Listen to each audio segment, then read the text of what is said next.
Je voudrais, en quelques mots, tout d'abord remercier mes amis du groupe socialiste de m'avoir proposé à 2 reprises de présider cette commission des finances, comme vous l'avez rappelé, Monsieur le Président.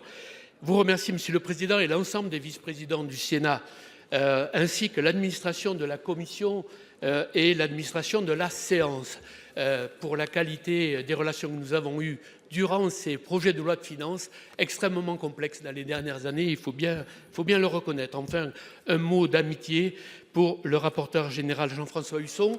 Nous ne sommes pas pareils, nous ne pensons pas la même chose, je vous rassure, mais nous avons, je crois, su travailler tous les deux pour faire en sorte que, d'une part, nous nous disions les choses tout le temps, et cela a été vrai pendant 6 ans. Il n'y a pas eu d'action du rapporteur général qui n'est d'ailleurs d'abord fait l'objet d'une discussion entre nous, de même dans l'autre sens, et c'était très important, et faire en sorte que les travaux de la Commission se déroulent dans le meilleur climat possible. J'espère que cela a été le cas pour tous ceux qui ont participé.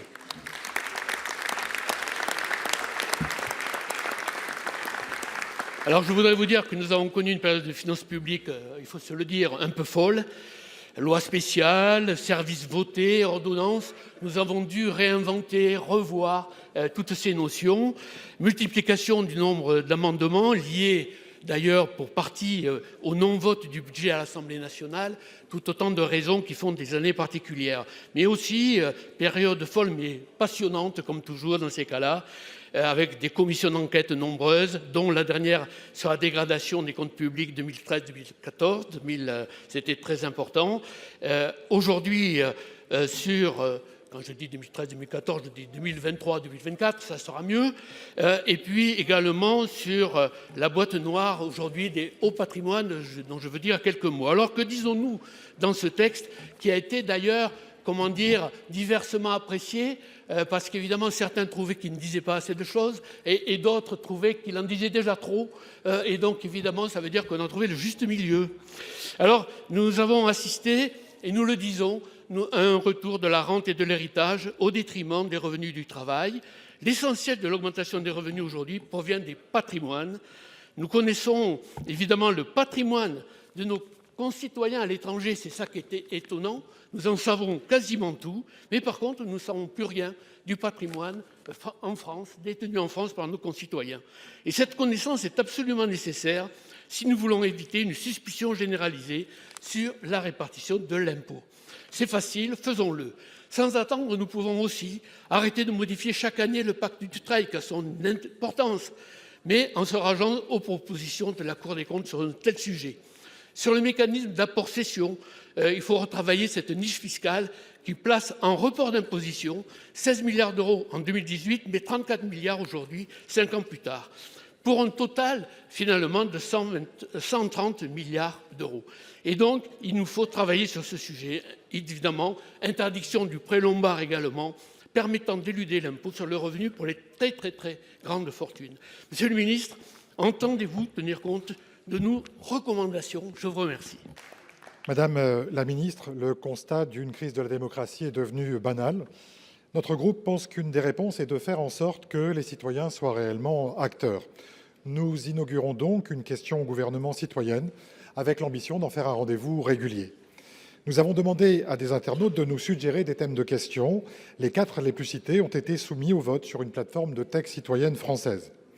2 thèmes dominent: le respect des accords de Paris sur le climat et, arrivé en tête, la loi intégrale contre les violences sexuelles.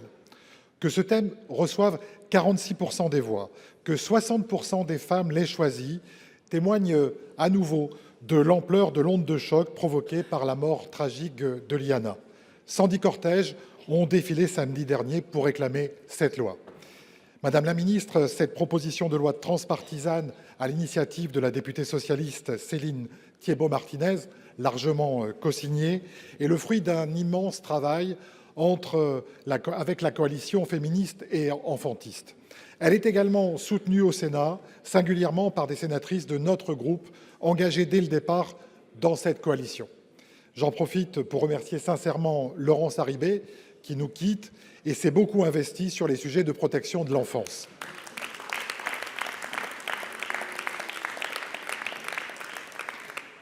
Le Premier ministre s'est engagé à inscrire ce texte à l'Assemblée au mois d'octobre. Son examen par le Conseil d'État doit permettre de consolider la proposition portée par le mouvement associatif. Deux questions demeurent, Madame la Ministre. Une loi fragmentée serait une loi affaiblie. Garantissez-vous l'examen d'une loi intégrale, fidèle aux ambitions portées par la coalition féministe et enfantiste? Et deux, alors que le projet de loi de finances se prépare, garantissez-vous solennellement que les moyens nécessaires seront bien inscrits? Avant de donner la parole à Madame la Ministre, je souhaite moi aussi saluer notre collègue Laurence Harribey. On a évoqué son rôle et son engagement dans la protection de l'enfance, mais je veux la remercier pour son engagement au sein du Sénat, tout particulièrement en tant que vice-présidente du comité de déontologie parlementaire du Sénat.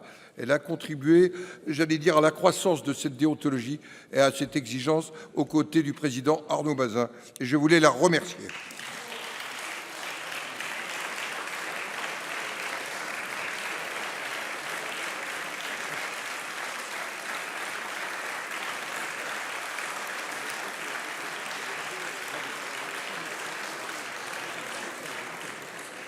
La parole est maintenant à Madame Aurore Bergé, ministre déléguée en charge de l'égalité entre les femmes et les hommes et la lutte contre les discriminations.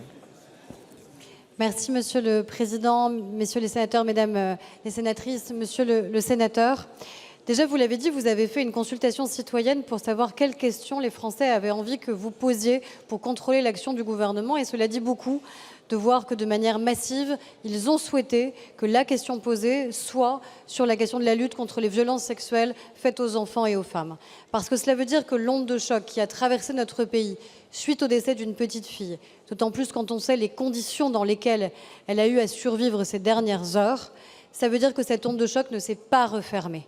Et ça, c'est essentiel, parce que par le passé, d'autres enfants ont subi des violences, d'autres drames ont été particulièrement médiatisés, et pour autant, nous avons vu des parenthèses se refermer, et se refermer parfois trop vite, sur les violences infligées à nos enfants et les violences sexuelles infligées aux femmes.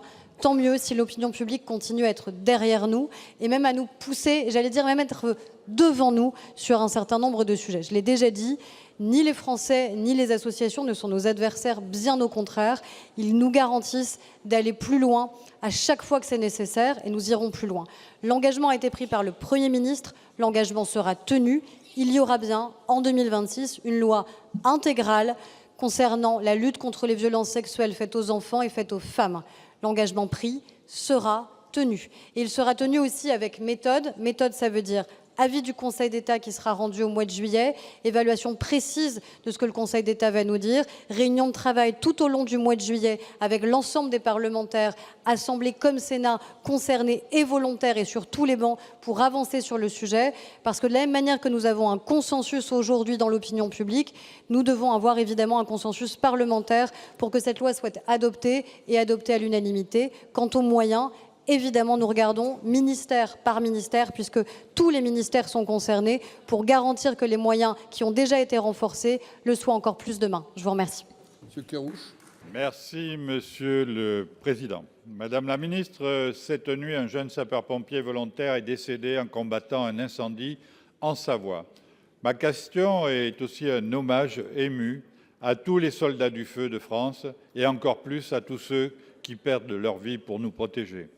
Drôme, Pyrénées-Orientales, Hérault, Gard, près de 10 000 hectares brûlés, 12 000 personnes évacuées. Dans mon département, plusieurs départs de feu importants, 2 fois plus que l'an dernier.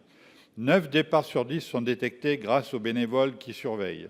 Dans mon département, ils sont 1300 membres des comités communaux de feux de forêt et plus de 12 000 dans la région sud, sans aucun statut unifié.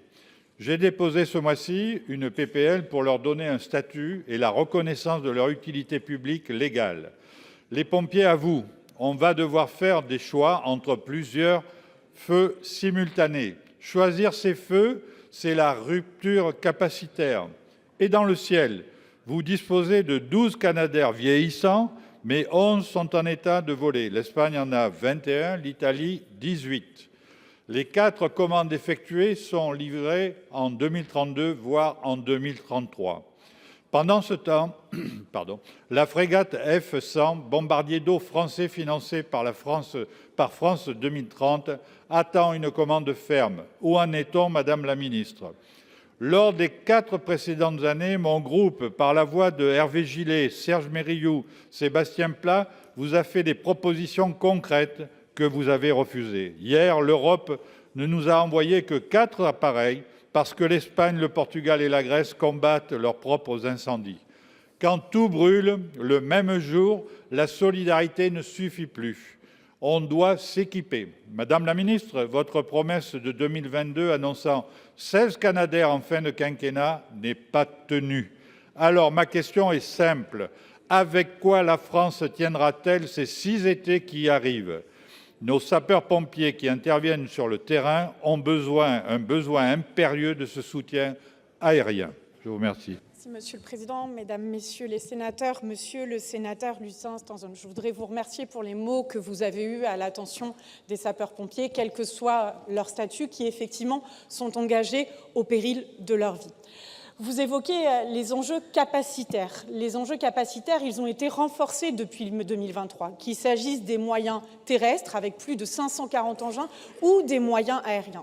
Je voudrais quand même préciser un point. Effectivement, à ce stade, il y a près de 12 000 hectares qui ont brûlé en France. Une précocité, une intensité très très forte. Ce qui fait que nous préparons et nous anticipons. Et nous déployons les moyens opérationnels au jour le jour en fonction des évolutions et des informations que nous avons avec tous les services pour pouvoir déployer la doctrine française qui est efficace, à savoir taper vite et taper fort. Il y a près de nombreux feux de forêt qui sont circonscrits parce que justement la mise en place de cette doctrine. Et par ailleurs, sur le volet opérationnel, je tiens à préciser un point. 95% des feux de forêt, nous les luttons aussi par voie terrestre. Parce qu'il faut aussi rappeler que dans toutes les circonstances, les moyens aériens ne sont pas toujours utilisables, notamment du fait des habitations. Donc je pense que depuis de nombreuses années, il y a un engagement fort du gouvernement pour appuyer cette doctrine française qui est efficace, pour appuyer nos sapeurs-pompiers et pour pouvoir renforcer notre capacité opérationnelle. Je le redis, c'est ce que nous avons fait sur le moyen terrestre, c'est ce que nous avons fait sur les moyens aérien, et c'est ce que nous continuerons de faire avec effectivement une solidarité européenne qui se déploie. En l'occurrence, là, nous bénéficions de 4 moyens aériens par Chypre notamment, mais dans d'autres circonstances, c'est la France qui appuie évidemment nos pays européens. Donc c'est bien une solidarité de fait pour accompagner tous les acteurs, et je le redis comme l'ont fait les différents ministres, une mobilisation collective, bien évidemment des services de l'État, mais aussi des élus locaux et spécifiquement de tous les acteurs de sécurité civile pour répondre à ces objectifs, à cette multiplication des incendies. Je vous remercie.